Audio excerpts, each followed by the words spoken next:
কিতাবের মধ্যে আসছে এশারের উযু দিয়া 40 বছর ফজর নামাজ পড়ছে। জোরে বলুন সুবহানাল্লাহ। আচ্ছা, আমি যদি এশারের নামাজ পড়ে ঘুমাই তাইলে কি আমার উযু থাকবো? তার মানে বোঝা গেল উনি এশারের নামাজ পড়ে আর ঘুমাইছেন। এটার একটা কারণ আছে, কেন জানেননি?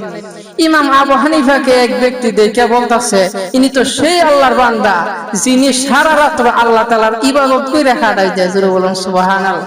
মানে ইমাম আবু হানিফা মনে মনে চিন্তা করছে, আরে আমি যদি এখন সারা রাত ইবাদত না করি এই ব্যক্তি তো মিথ্যাবাদী যাব গা, এই ব্যক্তি কি যাব গা।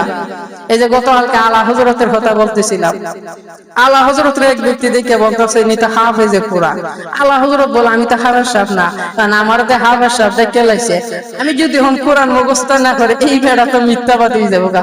রমজান মাসে এক হাফেজ সাহেব বলতেছে তুমি তেলাওয়াত করা শুরু করো, ওই ব্যক্তি তেলাওয়াত করতেছে আর আলা হযরত খালি শুনতেছে, এরপরে বলে এখন আমি তেলাওয়াত করি তুমি শুনো। জোরে বলো সুবহানাল্লাহ।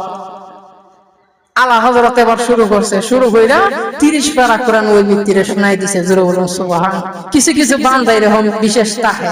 তো আবু হানিফা রাহমাতুল্লাহ আলাইহি যখন শুনলেন এই কথা বলতেছে ওই লোকটা, ইনি তো সেই ব্যক্তি যে এই ব্যক্তি সারা রাত আল্লাহর ইবাদত কইরা কাটাই দেয়। আবু হানিফা বলেন, এখন যদি আমি সারা রাত ইবাদত না করি এই ব্যক্তি তো মিথ্যাবাদী হয়ে যাবে আল্লাহর দরবারে। সেই দিন থেকে ইমাম আবু হানিফা এশার নামাজ পড়ার পর আর ঘুমান নাই।